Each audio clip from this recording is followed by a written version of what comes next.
The morning sun cast long shadows across the training grounds of the Galactic Defense Academy. The massive complex stretched for miles across the planet Nexus Prime, its towers and training facilities housing the finest military minds from across the galaxy. Today was different, though. Today marked the first time in the Academy's 300-year history that humans would participate in the legendary Fortress Hegemony simulation. Commander Velox stood at the front of Training Hall 7, his scaled green skin gleaming under the artificial lights. The Saurian officer had seen over 200 years of military service and had trained thousands of cadets from dozens of species. His yellow eyes surveyed the mixed group before him with practiced authority. The hall buzzed with quiet conversation as alien cadets from various worlds took their seats. Insectoid Mantians clicked their mandibles in discussion with tall, ethereal crystallines. Amphibious Aquarians sat in specially designed water-filled chairs while discussing strategy with furry Ursoid bears from the outer rim worlds. At the back of the hall, 6 humans sat together in a tight group.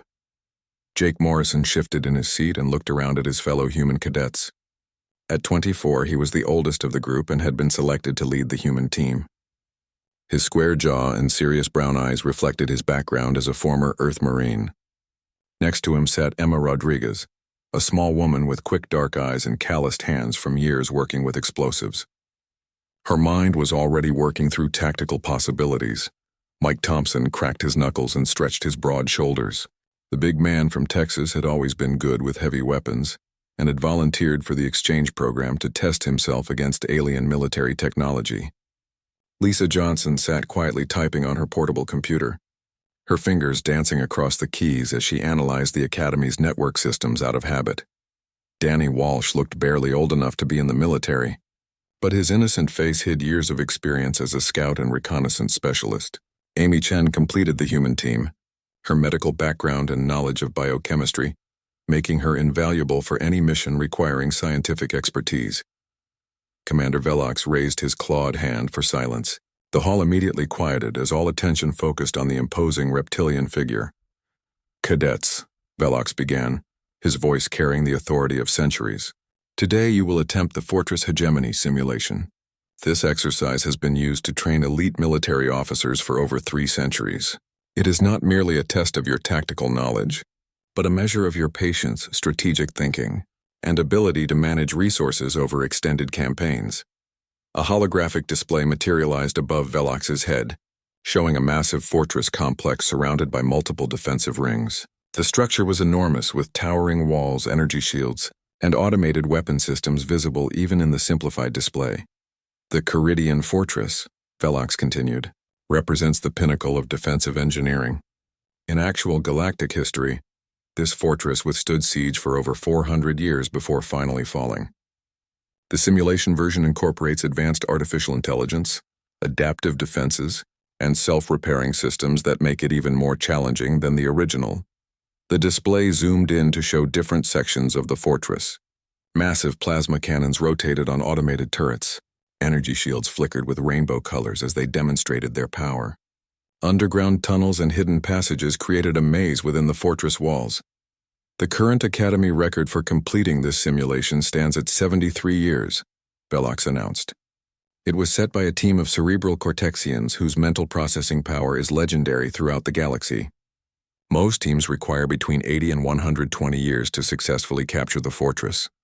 Several alien cadets nodded knowingly. The cerebral cortexians were famous for their analytical abilities and strategic thinking. If it had taken them over 7 decades to complete the simulation, other species could expect to take much longer. "The simulation will test every aspect of your military training," Velox explained. "You must establish supply lines, conduct reconnaissance, manage resources, adapt to changing defensive patterns, and maintain troop morale over what may be many decades of siege warfare. The Fortress AI will learn from your tactics and adapt accordingly, becoming more difficult to defeat as time passes." Jake Morrison raised his hand. The gesture seemed casual, but it immediately drew attention from across the hall. Several alien cadets turned to look at the human who dared interrupt the legendary Commander Velox. "Yes, Cadet Morrison," Velox said, his tone suggesting mild amusement at the young human's boldness. "Sir, are there any restrictions on methodology or approach?" Jake asked in a clear, steady voice. Any rules about what tactics we can or cannot use? Velox's yellow eyes narrowed slightly as he studied the human. The only objective is to capture the fortress and secure the command center. How you accomplish this goal is entirely up to your team. There are no restrictions on weapons, tactics, or strategy. The simulation will provide you with standard galactic military equipment and resources. What about improvised weapons or modified equipment? Emma Rodriguez spoke up before Jake could respond. As I said, there are no restrictions, Velox replied. Though I should warn you that countless teams have attempted unconventional approaches over the centuries. The Fortress AI has encountered every possible strategy and has adapted to counter them all. The human cadets exchanged glances. Something in their expressions made several nearby alien students shift uncomfortably in their seats. There was a look of quiet confidence in the humans' eyes that seemed out of place given the magnitude of the challenge they faced. You will work in teams of 6, Velox continued. Each team will be assigned to separate simulation chambers where you will have access to full tactical displays, resource management systems, and communication equipment. The simulation runs at accelerated time, with 1 day in simulation equal to 1 hour in real time. Cadet Thorak, a tall Mantian with gleaming compound eyes, raised one of his forearms. Commander, what is the recommended approach for new teams attempting this exercise? Patience, Cadet Thorak, Velox replied. Establish strong defensive positions, conduct thorough reconnaissance, and build your supply networks carefully. The fortress has withstood attacks for centuries because commanders became impatient and launched premature assaults. Those who succeed understand that this is a test of endurance as much as tactical skill. The alien cadets nodded respectfully at this wisdom. Many began taking notes or discussing preliminary strategies with their teammates. The approach Velox described was consistent with standard galactic military doctrine that emphasized careful planning and methodical advancement. The human team, however, had already begun sketching rapid diagrams on their tablets. Their conversation was conducted in quick, quiet English that the universal translators struggled to keep up with. Words like shock and awe and blitzkrieg appeared in their notes, concepts that had no direct translations in most alien languages. Teams will begin the simulation in 1 hour, Velox announced. Use this time to review the tactical data and plan your initial approach. Remember, this exercise may take many months of real time to complete, so pace yourselves accordingly. As the alien teams began filing out to study detailed fortress schematics and historical siege data, the humans remained seated. Jake Morrison looked around at his teammates with a slight smile. Well, what do you think? He asked quietly. Sounds like a fun afternoon, Mike Thompson replied, cracking his knuckles again. Emma Rodriguez had already begun calculating explosive yields on her tablet. The whole thing's just an engineering problem when you break it down. Lisa Johnson looked up from her computer screen. Their security systems are impressive, but they're designed to handle conventional attacks over long periods. I don't think they've planned for rapid, concentrated assault. Danny Walsh studied the fortress hologram that still flickered above them. Multiple entry points, predictable patrol patterns, and those automated systems probably have standard response times. Amy Chen closed her medical textbook and smiled. Should we tell them this might not take as long as they think? Jake Morrison stood up and stretched. Let's show them how Earth handles impossible fortresses. The human team gathered their equipment and headed toward the simulation chambers, their casual confidence a stark contrast to the serious, methodical preparation of their alien classmates. None of them seemed particularly concerned about the century-long challenge that lay ahead. Behind them, Commander Velox watched with growing curiosity. In his 200 years of training cadets, he had never seen a team approach the Fortress Hegemony simulation with such relaxed confidence. Perhaps these humans would provide an interesting variation on the usual strategies, even if they ultimately failed like so many others before them. The simulation chambers awaited, and with them, a challenge that would change everything the galaxy thought it knew about human warfare. Simulation Chamber 7 hummed with quiet energy as the human team settled into their control stations. The room was designed for long-term occupation, with comfortable seating, food dispensers, and rest areas that could support a team for months of real-time simulation work. Most alien teams would call this chamber home for the better part of a year, as they slowly worked through the Fortress Challenge. Jake Morrison stood in front of the main tactical display, studying the three-dimensional hologram of the Caridian fortress. The structure rose from the display like a miniature mountain, its walls gleaming with energy shields and bristling with defensive weapons. Around him, his teammates had already begun their rapid analysis of the target. "Lisa, what can you tell me about their communication systems?" Jake asked without looking away from the fortress display. Lisa Johnson's fingers danced across her workstation's keyboard with inhuman speed. Lines of code scrolled across her screens as she probed the fortress's electronic defenses. "Standard galactic military protocols," she said after a few minutes. "Multiple redundant networks, encrypted channels, and automated response systems. But Jake, they're designed for long-term siege conditions." "Meaning?" Jake turned to face her. "Meaning they prioritize reliability over security against rapid infiltration?" Lisa explained. "The designers assumed any attacking force would take months or years to even reach the outer walls. They built these systems to handle sustained assault, not concentrated electronic warfare." Emma Rodriguez looked up from her own analysis station where she had been studying structural blueprints. "Same story with the physical defenses. These walls are designed to absorb bombardment for decades, but look at this." She pointed to several locations on the fortress display. "Load-bearing stress points are concentrated here, here, and here. If you hit them simultaneously with enough force, you could create cascading structural failures." Mike Thompson grunted his approval from across the room. "What kind of firepower are we talking about?" "More than standard siege weapons could provide," Emma admitted. "But if we modify the plasma charges and concentrate the explosive yield..." She began running calculations on her tablet. "Yeah, it's possible. Dangerous, but possible." Danny Walsh had been studying patrol patterns and defensive positions through the simulation's reconnaissance interface. The young scout's ability to spot weaknesses in enemy formations had saved lives during his service on Earth. "Their automated sentries follow predictable routes," he reported. 12-hour cycles with standard overlap patterns. The AI assumes attackers will take weeks to study these patterns, so they don't randomize them very often. Amy Chen looked up from her medical and scientific analysis. "The life support systems are fascinating. They're designed to maintain a garrison for centuries if necessary, but that also means they have some interesting vulnerabilities." She pulled up a schematic of the fortress's air circulation system. "These ventilation shafts are large enough for human-sized infiltration, and the biofilters are calibrated for known galactic toxins." "Meaning unknown Earth compounds might slip through?" Jake asked. "Exactly. I can synthesize several compounds from our medical supplies that would cause temporary incapacitation without triggering their detection systems. Nothing lethal, just enough to create confusion among the defenders." The human team had been working for exactly 4 hours when the first alien team sent a diplomatic request for information sharing.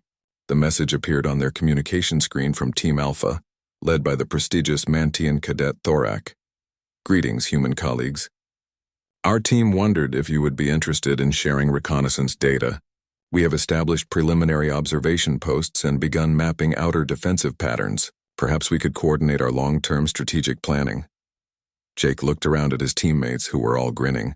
"Lisa, respond politely. Tell them we appreciate the offer, but we're pursuing a different timeline." "Different timeline?" Lisa asked as she typed. "Tell them we'll check back with them tomorrow." In the observation gallery above the simulation chambers, Commander Velox watched the human team's progress with growing bewilderment. Most teams spent their first week just studying the fortress blueprints and establishing supply lines. The humans had barely glanced at supply management and seemed to be rushing through analysis phases that typically took months. "Admiral Nexus," Velox spoke into his communication device, "you might want to observe the human team's approach to the simulation." Admiral Nexus materialized in the observation gallery, his crystalline form flickering with curious blue patterns. As Commandant of the Academy, he had overseen thousands of simulation attempts. "What seems to be the issue, Commander?" "No issue, sir, just unusual methodology. They appear to be planning an immediate assault." Admiral Nexus's form shifted to a brighter blue, indicating surprise. "Immediate?" "The simulation has barely begun. Surely they understand the complexity of the challenge." Back in the simulation chamber, the human team had moved into what they called mission planning mode. Jake Morrison stood at the center of the room while his teammates reported their findings. "Here's what we have," Jake began. "Lisa can penetrate their communication networks and create enough confusion to disrupt defensive coordination. Emma can cause structural failures at key stress points if we can deliver enough concentrated explosives. Danny has identified patrol patterns that give us narrow windows for infiltration. Amy can create diversions using synthesized compounds that their sensors won't detect. What about heavy weapons support? Mike Thompson asked. That's where you come in. The simulation provides standard galactic military equipment, but there's nothing stopping us from modifying it beyond normal parameters. Mike's eyes lit up. How far beyond normal parameters? As far as the equipment can handle without exploding, Emma answered. I've been studying the power output specifications on their plasma weapons. We can jury-rig them to deliver about 3 times their normal firepower. Won't that burn out the weapons after a few shots? Mike asked. Probably, but we only need them to work for about 20 minutes. Amy Chen looked up from her chemical analysis. 20 minutes? Jake, are you serious about this timeline? Dead serious. Danny, how long do you need to scout infiltration routes? Give me 2 hours for a complete reconnaissance, Danny replied. I can map every entrance point, guard position, and security sensor. Lisa, electronic warfare preparation? Already started. I need maybe 90 minutes to write the virus programs and identify network access points. Emma, explosive placement calculations? Done, I just need 30 minutes to modify the charges and program the detonation sequence. Mike, weapons modifications? 2 hours tops. I want to test the power output adjustments before we go in. Jake Morrison looked around at his team. 4 months of training together on Earth had taught them to work with incredible efficiency. They had developed tactics that took advantage of human endurance, adaptability, and willingness to take calculated risks that other species found terrifying. Amy, how long for your chemical preparations? 1 hour for synthesis, 30 minutes for deployment setup. Jake checked his chronometer. All right, people. We start the assault in exactly 6 hours. Questions? The team looked at each other and shrugged. This felt like dozens of training, exercises they had completed on Earth, and the only difference was the alien technology and the fact that their instructors expected this to take decades instead of hours, no questions. Sir? Emma Rodriguez said with a slight smile. Should we send a message to the other teams letting them know we'll be done before dinner? Let's surprise them, Jake replied. In the observation gallery, Admiral Nexus watched the human team's casual confidence with growing alarm. Either these humans were completely insane, or they understood something about warfare that the rest of the galaxy had missed. Commander Velox checked his chronometer. Sir, perhaps we should prepare medical teams. If they attempt a premature assault, they may need treatment for simulation shock when their attack fails. Admiral Nexus's crystalline form flickered with patterns of deep concern.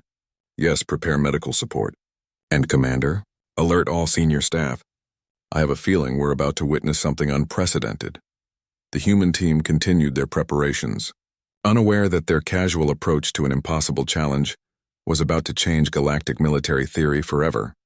6 hours after entering the simulation chamber, Jake Morrison's team stood ready for their assault on the Caridian fortress. Around the galaxy, other teams were still establishing their first observation posts and planning supply routes that would sustain them for decades of siege warfare. The humans had different plans.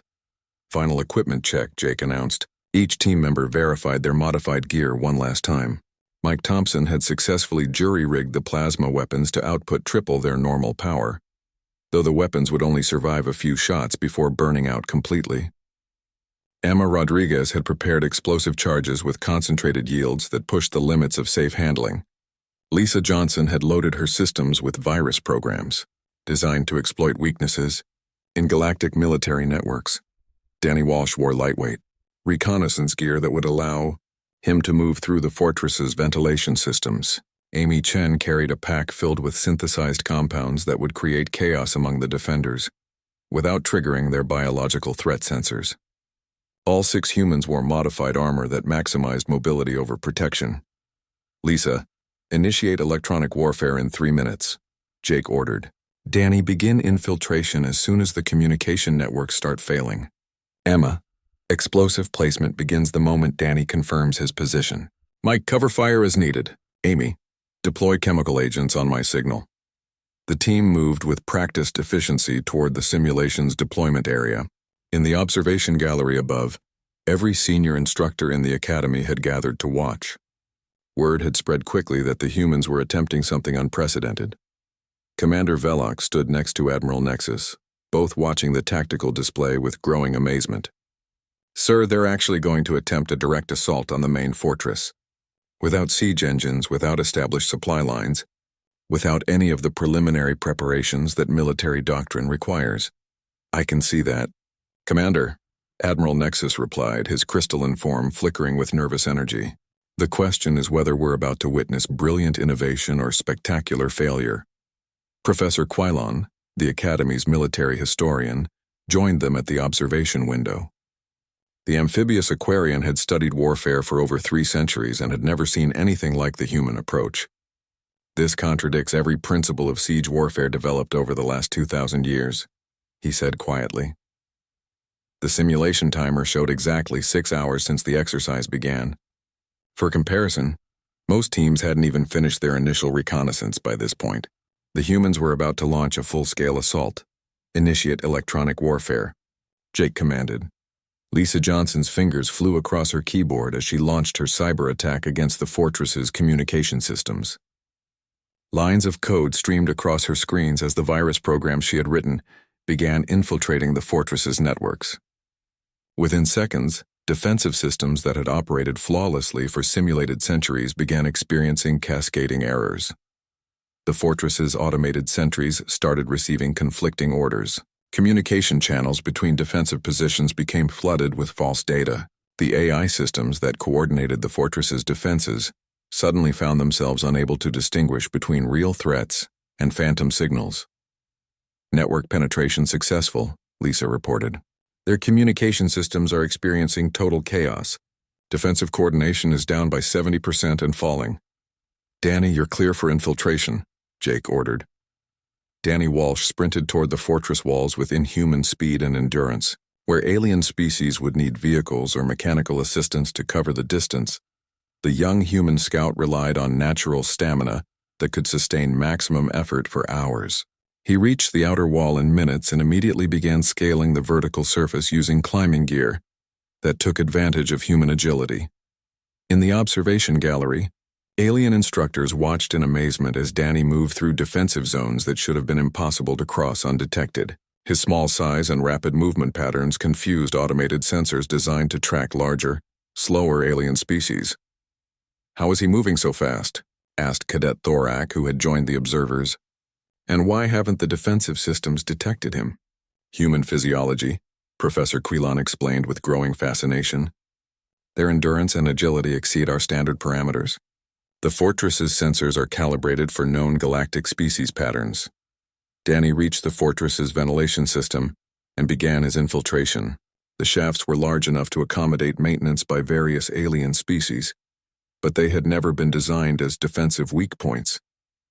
Danny's human flexibility allowed him to navigate the complex tunnel system with ease. "I'm inside the main structure," Danny reported through his communication device. "Moving toward the central command area. No resistance encountered."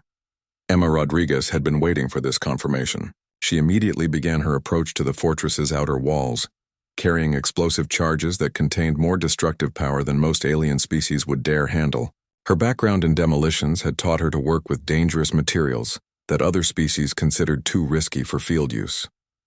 "Beginning explosive placement," Emma reported. "Target points identified. Structural analysis confirms that simultaneous detonation will create cascading failures throughout the defensive grid." Mike Thompson took position with his modified plasma weapons and began providing covering fire for Emma's approach. The jury-rigged weapons released devastating energy blasts that overwhelmed the fortress's shield systems. Each shot drained the weapons dangerously close to burnout, but the concentrated firepower was unlike anything the fortress's AI had been programmed to handle. "Defensive shields fluctuating," Mike reported. "These modified weapons are punching through their energy barriers like they're made of paper." The fortress's automated defenses tried to adapt to the human assault, but the AI systems were experiencing too many simultaneous failures. Lisa's electronic warfare had created confusion throughout the defensive networks. Danny's infiltration was proceeding through areas that the AI couldn't monitor effectively. Emma's explosives were being placed faster than the defensive systems could respond. Mike's weapons were delivering firepower that exceeded the fortress's programmed threat parameters. Amy, deploy chemical agents, Jake ordered. Amy Chen launched her synthesized compounds into the fortress's air circulation system. The substances were harmless to humans, but would cause temporary disorientation and confusion among the alien defenders inside the fortress. The fortress's biological sensors, designed to detect known galactic toxins, completely missed the Earth-based compounds. Within minutes, the fortress's internal defenders began experiencing symptoms that interfered with their ability to coordinate defensive responses. The AI systems registered the biological effects but couldn't identify the cause, adding another layer of confusion to the cascading system failures. Chemical deployment successful, Amy reported. Internal defenders are experiencing reduced effectiveness. Estimated confusion duration is 30 minutes. Jake Morrison coordinated the assault with split-second timing that amazed the alien observers. Human reaction speeds and decision-making processes operated faster than most alien species could follow. Commands were issued and executed with machine-like precision, but with adaptability that no machine could match. Emma, status on explosive placement? 70% complete. Detonation sequence programmed for simultaneous activation. Structural failure probability calculated at 96%. Danny, position report? Approaching Central Command. Internal defenses are minimal due to chemical agent effects. No significant resistance expected. The fortress that had withstood attacks for centuries was experiencing system failures at every level. Human tactics that prioritized speed and overwhelming force over careful planning were proving devastatingly effective against defenses designed for traditional siege warfare. In the observation gallery, alien instructors watched in stunned silence as centuries of military doctrine crumbled before their eyes. The humans had been in active assault for less than 15 minutes, and the impregnable fortress was already showing signs of imminent collapse. "This is impossible," whispered Commander Velox. "The simulation was designed to be unbeatable through rapid assault. The AI should be adapting to counter their tactics." "The AI is trying to adapt," Professor Quilon replied, his voice filled with awe. "But human warfare operates on principles that our programming never anticipated. They're not following any known military doctrine." Admiral Nexus's crystalline form flickered with patterns indicating deep concern. "Commander, prepare to document everything. We may be witnessing the birth of an entirely new form of warfare." The assault continued with relentless efficiency as the humans demonstrated that sometimes the impossible was simply a matter of perspective. 15 minutes into the human assault, the Caridian fortress began experiencing system failures that its designers had never thought possible. The structure that had been programmed to withstand centuries of siege warfare was collapsing under an attack that defied every principle of galactic military science. Emma Rodriguez reached the final structural stress point and attached her last explosive charge. The modified devices contained enough concentrated power to crack the fortress's foundation, but only if detonated with perfect timing. She had calculated the sequence down to microseconds, accounting for structural physics that most alien engineers would need weeks to analyze. "All charges placed and armed," Emma reported through her communication device. "Detonation sequence ready for your command, Jake." Inside the fortress, Danny Walsh had reached the central command area through ventilation shafts that no alien species would have attempted to navigate. The passages were cramped and required flexibility that stretched the limits of human physiology. But Danny had trained for exactly these conditions during his years as a reconnaissance specialist. "I can see the main control room," Danny whispered into his communicator. "Amy's chemical agents are working perfectly. The defenders inside are stumbling around like they're drunk. I count 12 alien guards, all experiencing severe disorientation." The fortress's AI was struggling to process the cascade of system failures. Its programming had been designed to learn and adapt over decades of siege warfare, analyzing enemy patterns and developing countermeasures through careful observation. The human assault provided no time for analysis and adaptation. Lisa Johnson monitored the fortress's desperate attempts to regain control of its systems. "Jake, their AI is trying to reboot the defensive networks, but I'm staying ahead of them. Every time they fix one system, I'm crashing 2 others. Their repair protocols can't keep up with the damage rate." Mike Thompson had moved closer to the fortress walls, his modified plasma weapons now glowing dangerously hot from repeated firing. The jury-rigged power systems were pushing far beyond safe operational limits, but they were delivering devastating firepower that the fortress's shields couldn't handle. Shield generators are overloading, Mike reported. These modified weapons are hitting them with 3 times normal power output. The defensive barriers are collapsing faster than they can regenerate. In the observation gallery, alien instructors watched in amazement as the fortress's legendary defenses crumbled. The structure had been designed by the finest military engineers in galactic history, incorporating lessons learned from thousands of years of warfare. It should have been impossible to breach so quickly. How are they coordinating so effectively? Asked Cadet Thorak. The Mantian had been studying military tactics for decades and had never seen such rapid, precise coordination between team members. Professor Keelan studied the tactical displays with growing fascination. Human communication patterns operate at speeds we never anticipated. Notice how they're sharing information and adapting their plans in real time. Most species require formal briefings and careful coordination protocols. Commander Velox pointed to the tactical display showing human movement patterns. Look at their physical capabilities. That scout is moving through passages that would be impossible for any other known species. Their weapons specialist is handling modified equipment that would injure most aliens. Their demolitions expert is working with explosive yields that exceed safety protocols. Admiral Nexus's crystalline form flickered with intense blue patterns indicating extreme concern. They're not just using different tactics. They're operating under completely different physical and psychological parameters. This isn't innovation, it's evolution. Back in the assault, Amy Chen had positioned herself near the fortress's main entrance, ready to provide medical support if needed. Her synthesized compounds continued to circulate through the fortress's air systems, maintaining confusion among the defenders while avoiding detection by security sensors. Chemical agent effectiveness holding steady, Amy reported. Internal defenders are still experiencing major coordination problems. I estimate another 20 minutes before the compounds break down naturally. Jake Morrison stood at the assault command position, coordinating his team's activities with timing precision that amazed the alien observers. Human reaction speeds allowed him to process information and issue orders faster than most alien species could even comprehend what was happening. Danny, are you ready for final infiltration? Jake asked. Affirmative. I can reach the main control room in 30 seconds. No effective resistance remaining inside. Emma, explosive sequence status. Ready for detonation on your command. Structural analysis confirms that simultaneous activation will bring down the entire defensive grid. Mike, covering fire for Danny's approach? Ready. These weapons are about to burn out completely, but I can give you one final barrage that should overwhelm any remaining automated defenses. The fortress's AI made one last desperate attempt to coordinate its remaining defenses.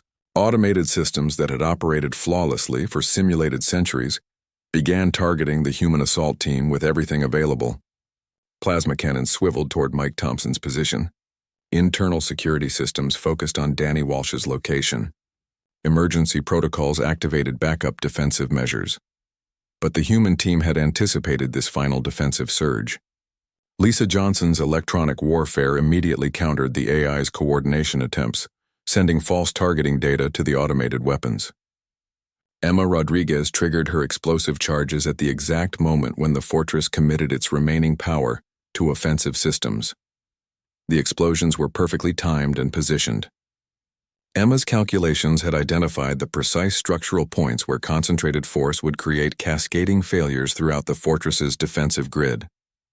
As the charges detonated simultaneously, the massive walls began to crack and crumble. Structural collapse initiated, Emma reported with satisfaction. Primary defensive barriers are failing. Secondary systems are experiencing power loss. The fortress's main defensive grid is completely compromised. Mike Thompson unleashed his final barrage with the modified plasma weapons. The jury-rigged systems finally reached their limits and burned out completely, but not before delivering concentrated firepower that overwhelmed the fortress's last automated defenses. Weapons that had been designed to last for decades of siege warfare were destroyed in seconds by power outputs they had never been designed to handle. All automated defenses neutralized, Mike announced. My weapons are completely burned out, but the job's done. Danny Walsh reached the central control room as the fortress's defensive systems collapsed around him. The alien defenders inside were still reeling from Amy's chemical agents and the sudden structural damage. They offered no effective resistance as Danny moved toward the main control console. "I'm at the central command system," Danny reported. No opposition. "Ready to secure the objective." Jake Morrison checked his chronometer. 18 minutes had passed since the assault began. The fortress that had been designed to withstand century-long sieges was about to fall to a human team that treated it as a routine training exercise. "Secure the objective." "Danny," Jake ordered. Danny placed his hand on the fortress's central control console. Immediately, the simulation registered that the humans had achieved complete control of the command center.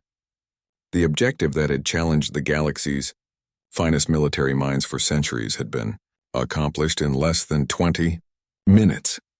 Alarms began sounding throughout the simulation chamber as the exercise registered a successful completion. In the observation gallery, alien instructors stared at their chronometers in disbelief.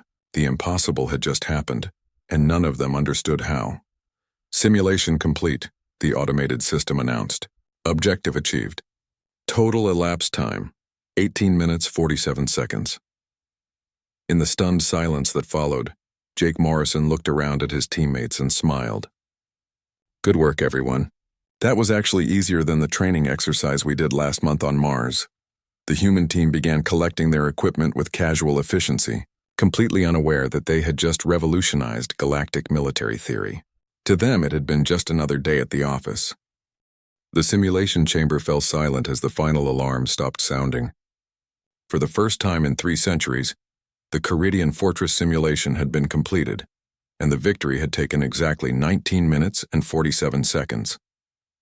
Jake Morrison and his team stood in their control room, calmly shutting down their equipment as if they had just finished a routine training drill. In the observation gallery above, alien instructors and cadets stared at the tactical displays in complete shock.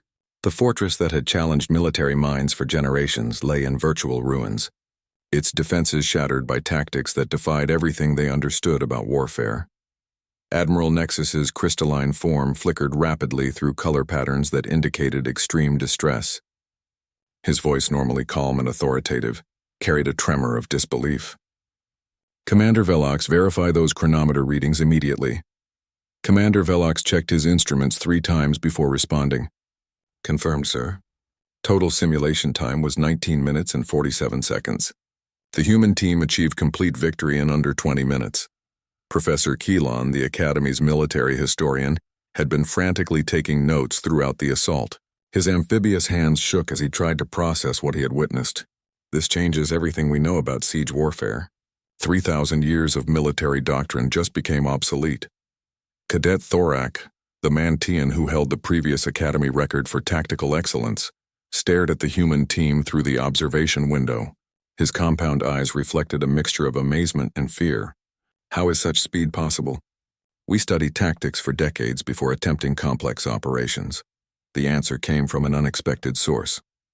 Dr. Kelvin, the Academy's xenobiology specialist, had been studying human physiology since their arrival. "It's their evolutionary background," he explained to the gathered observers. "Humans evolved on what they call a death world. Everything about their biology is designed for rapid response to deadly threats." "Explain," Admiral Nexus demanded. "Human reaction times are 3 times faster than galactic average. Their endurance allows sustained maximum effort for hours. Their pain tolerance exceeds most species' limits. But most importantly, their psychological makeup thrives under extreme stress. What we consider impossible pressure, they treat as normal operating conditions." In the simulation chamber below, the human team was discussing their performance with casual professionalism. Emma Rodriguez reviewed her explosive calculations while Mike Thompson examined the burned-out plasma weapons. Lisa Johnson was already analyzing the fortress's network vulnerabilities for future reference. "The electronic warfare was almost too easy," Lisa commented. "Their security systems were designed for long-term penetration attempts, not rapid assault viruses. I could probably have crashed their entire network in half the time." Danny Walsh stretched muscles that had been cramped from moving through the ventilation system. "Those tunnels were tighter than the ones we practiced in during Mars training, but the defenders never thought to monitor them properly. Basic reconnaissance oversight." Amy Chen was packing her chemical synthesis equipment with the efficiency of someone who had done this hundreds of times. The biological agents worked exactly as calculated. Their sensors were programmed for known galactic toxins but missed Earth-based compounds completely. Jake Morrison looked around at his team with satisfaction. Good work, everyone. Standard debrief in 30 minutes. Emma, I want a full report on the structural analysis. Mike, document the weapons modifications for future reference. Lisa, compile the network penetration data. Their casual attitude toward completing the impossible was perhaps the most disturbing aspect for the alien observers. The humans weren't celebrating or showing amazement at their achievement. They were treating the destruction of an impregnable fortress as routine military procedure. Admiral Nexus activated the communication system to address the human team directly. Cadet Morrison, please report to the observation gallery immediately. Bring your entire team. Jake looked up at the speakers with mild surprise. Yes, sir. We'll be right up. The human team gathered their equipment and headed for the observation gallery, still discussing technical aspects of their assault with professional detachment. None of them seemed to understand that they had just accomplished something that military experts had considered impossible. When the humans entered the observation gallery, they found themselves facing every senior instructor in the academy. The alien faces around them showed expressions ranging from amazement to barely controlled fear. Admiral Nexus's crystalline form was flickering with patterns that indicated extreme agitation. Cadet Morrison, Admiral Nexus began, his voice carefully controlled. Do you understand what you have just accomplished? Jake looked around at the alien faces with growing confusion. Sir, we completed the simulation exercise as ordered. Was there a problem with our performance? A problem? Commander Velox stepped forward, his scaled features showing disbelief. You just destroyed a fortress that has never been conquered in 3 centuries of simulation attempts. You completed in 20 minutes what takes other teams decades to achieve. Emma Rodriguez spoke up with genuine puzzlement. Sir, with respect, the exercise wasn't that difficult. The fortress defenses were designed for long-term siege conditions. Once we identified the structural and electronic vulnerabilities, the assault plan was fairly straightforward. Professor Keelan moved closer to the humans, studying them with the fascination of a scientist examining a completely new species. How did you coordinate so effectively? How did you adapt your plans so quickly? How did you handle equipment modifications that should have been impossible? Mike Thompson answered with a slight shrug. Standard Earth military training, sir. We've been working together as a team for months. This simulation was actually less challenging than some of the exercises we completed during our Mars deployment. The alien instructors exchanged glances, filled with growing alarm. Dr. Kelvon stepped forward to address his colleagues. Do you understand what they're telling us? This wasn't exceptional performance for them. This was routine. Amy Chen noticed the distressed expressions around her and tried to be helpful. If you'd like, we could review our tactical approach and provide training materials. The methods we used are standard in Earth military doctrine. Standard? Admiral Nexus's voice carried a note of barely controlled panic. What you just demonstrated exceeds the capabilities of our most elite special forces units. You're telling us this is normal human military procedure? Danny Walsh looked confused by all the attention. Sir, we're just cadets. The special forces units back on Earth are much more capable than we are. We're basically entry-level personnel. A long silence fell over the observation gallery as the implications of Danny's statement sank in. If these were entry-level human soldiers, what were their elite forces capable of? What kind of military power did Earth possess if these were considered basic troops? Commander Velox was the first to find his voice. Admiral, we need to contact Galactic Command immediately. They need to understand what we're dealing with. Lisa Johnson raised her hand tentatively. Sir, did we do something wrong? We followed all the exercise parameters and completed the objective as requested. Admiral Nexus looked at the 6 humans standing before him, their faces showing genuine confusion about the reaction their performance had generated. They had no idea that they had just demonstrated military capabilities that could reshape the balance of power throughout the galaxy. No, Cadet Johnson, Admiral Nexus replied slowly. You did nothing wrong. You may have done everything too right. Jake Morrison sensed the tension in the room and tried to diffuse it. Sir, if our methods were inappropriate for the exercise, we can adjust our approach for future simulations. We're here to learn galactic military procedures. That's just it. Professor Keelan said quietly. "We may be the ones who need to learn from you." The human team looked at each other with growing bewilderment, completely unaware that they had just announced humanity's arrival as the galaxy's newest and most terrifying military power. Their casual competence at the impossible was more frightening than any threat display could have been. In that moment, the aliens realized they were looking at the future of warfare, and it was more alien than anything they had ever imagined. 3 hours after the impossible had become reality, emergency meetings were taking place throughout the Galactic Defense Academy. Word of the human team's performance had spread quickly through official channels, creating waves of concern that reached the highest levels of galactic government. Admiral Nexus stood before a holographic assembly of military leaders from across the galaxy. The Emergency Council included representatives from every major species and military organization. Their virtual forms flickered with patterns and colors that indicated extreme agitation across multiple alien physiologies. "Respected colleagues," Admiral Nexus began, his crystalline form shifting through nervous color patterns. "We face an unprecedented situation. The human cadets have demonstrated military capabilities that exceed our understanding of warfare itself." General Thaxon, a massive Ursoid from the Outer Rim, growled his confusion. "Admiral, your report claims they completed the fortress simulation in 20 minutes. This is impossible. My best tacticians require 40 years minimum for that exercise." "I have reviewed the recording 17 times, Admiral Nexus replied. "The humans treated our most challenging exercise as routine training. What we consider impossible, they consider normal procedure."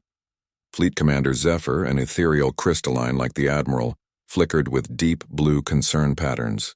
"What are the implications for galactic security? If these are basic human soldiers, what are their elite forces capable of?" The question that had been haunting everyone since the simulation finally hung in the virtual air. Professor Quilon, attending as the Academy's military expert, provided what analysis he could. "Based on their performance and casual attitudes, I estimate that human military doctrine operates on principles completely foreign to galactic warfare. They prioritize speed over patience, adaptation over planning, and acceptable risk levels that would terrify most species." Meanwhile, in a conference room at the Academy, Commander Velox was conducting his own emergency meeting with the senior instructors. The aftermath of the human demonstration had created chaos throughout the institution's carefully structured training programs. "We need to completely revise our curriculum," Velox announced to the gathered faculty. "Everything we teach about siege warfare, defensive strategy, and tactical planning has just been proven obsolete." Dr. Kelvon, the xenobiology specialist, had been studying human physiology data since the simulation ended. "It's not just their tactics," he explained. "Human biology allows them to operate under conditions that would incapacitate most species. Their endurance, reaction times, and stress tolerance create tactical possibilities we never considered." Captain Morpheus, the Academy's weapons instructor, held up the burned-out plasma rifle that Mike Thompson had modified. "They pushed this weapon to triple its normal power output. Most species would consider such modifications suicidal. The humans used them as standard assault equipment. The implications were staggering. If humans could routinely operate equipment beyond safe parameters, their effective firepower was significantly higher than galactic military assessments had calculated." In their assigned quarters, the human team remained completely unaware of the panic they had created. They were conducting their standard post-mission debrief, analyzing their performance with the same professional detachment they had shown during the simulation. "Overall, I'd rate the exercise as moderately challenging," Jake Morrison noted in his report. "The fortress defenses were sophisticated but predictable. Recommend similar scenarios for basic tactical training." Emma Rodriguez was documenting the structural analysis that had allowed her rapid explosive placement. The fortress design prioritized long-term durability over resistance to concentrated assault. Standard Earth siege tactics proved highly effective. Lisa Johnson had compiled a comprehensive analysis of the fortress's network vulnerabilities. Their security system showed typical galactic military architecture: heavy protection against sustained infiltration, minimal defense against rapid electronic warfare. Basic cybersecurity principles would have prevented our intrusion. The casual way the humans discussed destroying an impregnable fortress would have terrified the alien instructors if they had been listening. The humans genuinely didn't understand what made their performance exceptional. Danny Walsh was reviewing reconnaissance data for future reference. The ventilation system infiltration was easier than expected. Most alien species appear to be too large for effective ductwork. Recommend developing this tactical advantage for future operations. Amy Chen had documented the chemical warfare techniques that had neutralized the fortress's internal defenders. The biological agents were more effective than calculated. Alien physiology shows significant vulnerability to Earth-based compounds. This could be useful for non-lethal crowd control applications. Mike Thompson was examining the remains of his modified weapons with professional interest. The power output modifications worked better than expected. With proper cooling systems, we could probably push alien weapons to 4 or 5 times normal capacity. Their technical discussion was interrupted by a communication from Admiral Nexus. Human team, report to conference room Alpha immediately. Senior staff briefing required. Jake looked around at his teammates with mild concern. Think we're in trouble for something? Can't imagine what, Emma replied. We followed all the exercise parameters. The human team gathered their materials and headed for the conference room, still discussing technical improvements they could make to their assault tactics. They had no idea they were about to face questions about humanity's place in galactic civilization. Conference room. Alpha contained every senior instructor in the academy, plus several holographic representatives from Galactic Command. The humans entered to find themselves facing an assembly that looked more like a war council than a routine debriefing. Admiral Nexus gestured for the humans to take seats at the center of the room. Cadets, we need to discuss the implications of your performance today. Your demonstration has raised questions that extend far beyond military training. Jake Morrison looked around at the serious alien faces surrounding them. Sir, if we violated any protocols or procedures, we apologize. We're still learning galactic military standards. You didn't violate anything, Commander Velox replied. That's precisely the problem. What you accomplished should have been impossible, yet you treated it as routine procedure. General Thaxon's holographic form leaned forward, his massive Ursoid features showing concern. Human cadets, what is the standard training level for Earth military forces? Sir, we're basic infantry with some specialized skills, Mike Thompson answered honestly. Most Earth soldiers receive much more extensive training than we have. The alien assembly exchanged glances filled with growing alarm. Dr. Kelvin spoke up with scientific curiosity.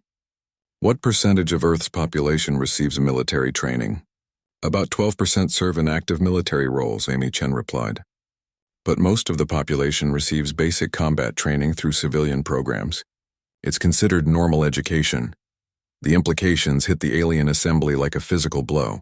Earth had a population of 8 billion humans, with nearly 1 billion receiving military training and hundreds of millions serving in active military roles. If basic human soldiers could accomplish the impossible, what could their entire military machine achieve? Professor Quilon was frantically calculating the numbers. Admiral, if their basic soldiers can complete our most challenging exercises in minutes and they have hundreds of millions of such soldiers. He didn't finish the statement. Everyone in the room understood the implications. Admiral Nexus's crystalline form flickered through color patterns indicating deep concern. Cadets, we need to understand human military doctrine better. Would Earth be willing to share tactical information with galactic forces? Lisa Johnson looked confused by the question. Sir, most of our tactics are standard military science. There's nothing particularly secret about rapid assault procedures or electronic warfare techniques. Standard military science, Commander Velox repeated quietly. What you demonstrated today represents the most advanced tactical thinking in galactic history, and you call it standard.